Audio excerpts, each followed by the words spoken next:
Balik lagi di www.moveonlineradio.com dan saya masih bersama Bang Yos. Kita masih cukup santai berbicara peran kejaksaan memutus mata rantai peredaran narkoba. Dan hari ini Bang Yos bertepatan dengan Hari Bakti Adiaksa. Adiaksa yang keberapa? Di tanggal 22 nanti, tapi rangkaian Ini menjadi rangkaian ya. Rangkaian kita ada bakti sosial ya ke ke panti asuhan. Hari ini juga banyak yang bikin panik karena harus tes urin gitu ya. Iya betul.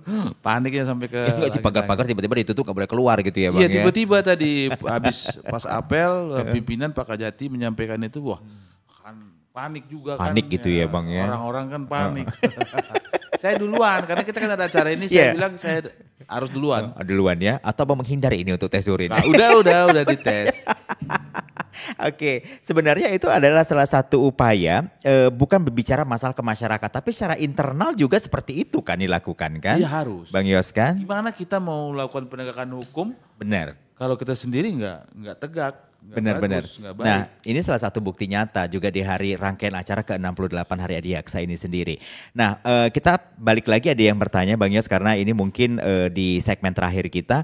Pagi Bang Jaki, jika kejaksaan dapat menjadi tempat pengaduan tentang korupsi, siapa-siapa sajakah yang dapat menyampaikan laporan tentang korupsi ini kepada kejaksaan yang dapat dikatakan valid dan diterima laporannya? Ya. Bagaimanakah langkah-langkah pelaporannya? Silakan. Ya sekarang pelaporan itu tidak rumit. Ya, simple. Masyarakat, semua masyarakat. Statusnya masyarakat gitu. Iya, bisa menyampaikan informasi sekecil apapun. Nah itu deh, sekecil apapun. Dan melalui apa? Aplikasi. Kita punya aplikasi. Kita punya hotline.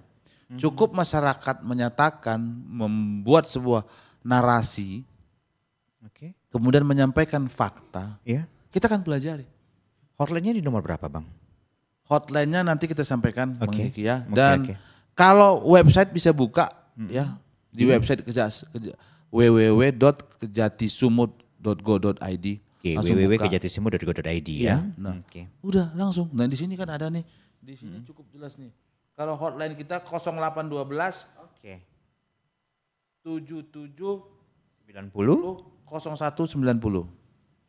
Oke, saya ulangin untuk Anda masyarakat barangkali yang seperti pertanyaan tadi ingin menginformasikan ada mengetahui indikasi korupsi tadi sendiri. Sebagai masyarakat ternyata Anda bisa melaporkan dan itu valid sebenarnya karena dari masyarakat ya. Karena nanti akan ada investigasi lebih lanjut tentunya ya. Di hotline-nya 0812 7790 0190. Baik, itu pertanyaan tadi yang disampaikan oleh Anda yang mendengarkan kita di www.moveonlineradio.com. Dan selanjutnya, apakah sama undang-undang mengaturnya Bang Yos? Kalau tadi kan narkoba Bang Yos bilang seandainya masyarakat mengetahui tidak melaporkan itu pidana. Apakah sama dengan statusnya korupsi juga di undang-undang mengatakan jika masyarakat mengetahui ada terjadi korupsi tapi tidak melaporkan, apakah sama juga bisa terkena pidana?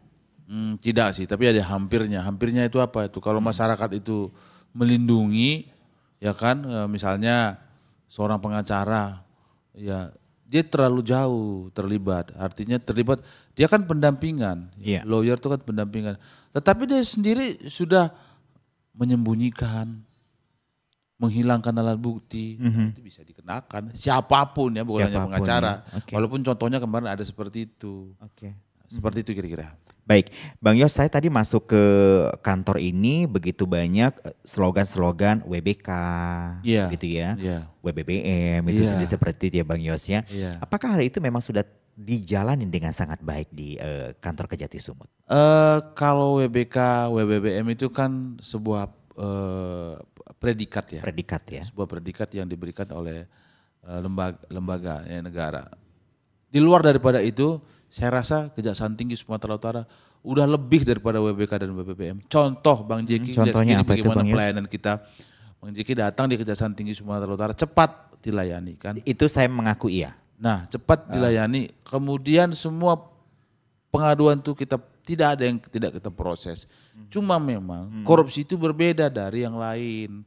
Tidak segampang membalikkan telapak tangan. Kita harus buktikan, mencari dua alat bukti. Karena kita sepakat, dalam penegakan hukum janganlah kita melanggar hukum. Artinya apa? Jangan kita dahulukan asumsi. Wah udah bisa ini, tersangka. Nggak boleh dong. Nah itu nggak boleh. kita sepakat melakukan penegakan hukum harus dengan ada 2 alat bukti. Iya, tidak boleh melanggar hukum. Nah, ini kan rangkaian yang membutuhkan waktu. Iya, iya. Gak bisa dong kayak tim buruh sergap, nanti diamankan, pembuktiannya nanti di kantor. Enggak seperti kayak di film India dong kan. Nah, seperti itu kira-kira Bang Jeki. Ya, itu sebenarnya menjadi wacana atau juga edukasi ya bagi masyarakat ya, Bang Yos ya. Nah, sekarang kalau kita lihat kan hampir semua media sosial itu isinya adalah ya narkoba, penggerbekan atau juga kasus korupsi yang kalau di Indonesia itu kan langsung viral biasanya seperti itu ya Bang Yos ya. Jadi kekhawatiran nggak sih Bang Yos bagi Bang Yos sendiri tentunya dan juga lembaga Bang Yos sendiri bagi masyarakat atau juga penerus bangsa ketika memang sosial media itu dipenuhi oleh berita-berita yang seperti itu saat ini gitu Bang Yos? Kekhawatiran sih tidak. Kalau untuk segmen masyarakat ataupun orang ataupun generasi muda yang memahami betul, itu akan menjadi warning bagi dirinya. Harusnya begitu ya. Nah, dan kita lihat sudah sangat banyak orang-orang cerdas. Nah, kita khawatir orang-orang cerdas terpengaruh, maka kita lakukan penyuluhan dan penerangan hukum. Tapi bagi kami kejaksaan, kami sudah antisipasi. Apa yang harus kami lakukan antisipasi? Kami selalu pimpinan dalam hal ini, dalam ini Pak Kepala Kejaksaan Tinggi Sumatera Utara, Bapak Idianto yang kami banggakan, selalu menyampaikan setiap minggunya pesan-pesan moral, pesan-pesan spirit, semangat, dan aturan-aturan sehingga kita termotivasi untuk berkinerja dan salah satunya tidak melakukan perbuatan menyimpang ataupun melanggar hukum. Ya narkoba, Bapak mengatakan janganlah pergi ke tempat-tempat yang begituan karena di situ bisa memacu atau memicu seseorang untuk terlibat narkoba ataupun perkelahian. Nah, itu kan suatu warning dari orang tua kita, dari pimpinan. Nah, itu yang sudah dilakukan kita sendiri setiap hari dan di pesan media sosial cukup jelas kita selalu sampaikan. Dan yang selanjutnya dan yang sangat penting itu pimpinan kita di Kejaksaan Agung sudah sangat agresif dan cepat melihat semua ini dengan mengambil lah kita sebut bahasanya, menyaring sumber daya manusia, perekrutan. SDM-nya ya. SDM. Dan kita selalu diberikan pendidikan latihan lainnya. Yang mendapatkan calon-calon jaksa atau jaksa yang berkualitas. Setuju. Ya, sehingga ini adalah menjadi jaksa-jaksa andalan ke depan. Ke depannya. Dan cukup banyak. Berarti kita punya SDM yang berkualitas dan banyak. Iya. Berkualitas dan banyak. Dan profesional. Oke. Bang Yos, waktu kita nggak banyak ini, saya mau ada pesan apa yang ingin Bang Yos sampaikan atau juga mungkin dari ada pesan penting dari Bapak Kejati mungkin melalui Bang Yos yang ingin disampaikan di Hari Adiaksa ke-64 ini juga, di acara program Jaksa Menyapa ini juga, masyarakat juga mendengarkan. Apa yang menjadi closing statement Bang Yos? Pertama, beberapa pesan yang ingin kami sampaikan bahwasanya kami berterima kasih kepada masyarakat. Masyarakat begitu percaya terjadi public trust yang itu merupakan energi semangat bagi kami selaku jaksa aparat penegak hukum.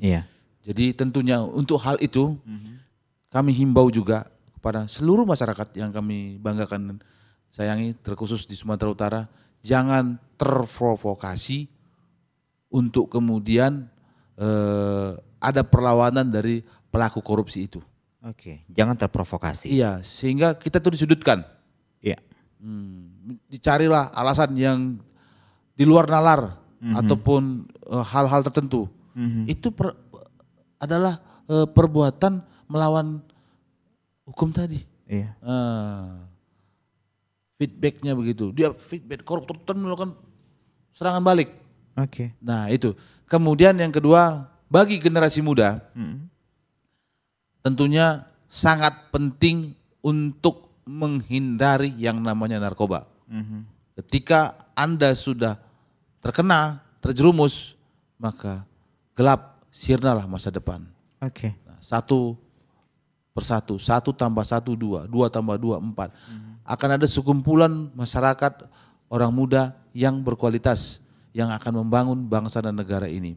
Kemudian tentunya yang terakhir kami dapat sampaikan, kami bukan memuji ya.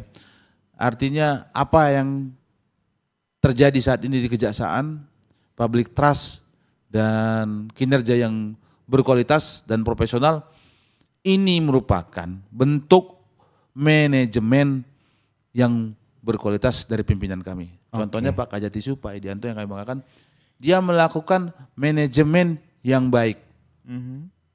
Manajemennya berjalan sehingga mendapat juara. Demikian juga Bapak Jaksa Agung. Manajemennya berjalan dan dapatkan prestasi. Berarti apa yang kita butuhkan di negara ini sekarang? Pemimpin yang berkualitas. Nah, itu yang dicari. Saya kira demikian. Hindari narkoba, maka kamu akan menjadi manusia yang berkualitas. Oke, itu pesan penting dari Bang Yos sebenarnya, say no to drug ya, Bang Yos ya, untuk menjadi manusia yang berkualitas, karena kita akan menyongsong yang namanya Indonesia Emas di 2045 ya, Bang Yos ya. Benar. Baik, Bang Yos, terima kasih waktunya. Kami juga berterima kasih Bang Jeki. Jangan hanya sekali ini aja. Kalau bisa berkali-kali ya Bang ya. Iya. Oke, kita udah dapat waktu 1 jam, kita sudah berbincang, Bang Yos sudah menjelaskan seperti apa berbicara masalah narkoba atau juga korupsi. Kita harap sebenarnya apa yang bisa Anda ambil dari talk show kita kali ini itu bisa menjadi semacam tameng atau juga benteng untuk Anda tidak melakukan hal yang serupa seperti yang kita bahas tadi selama 1 jam ini ya Bang Yos ya.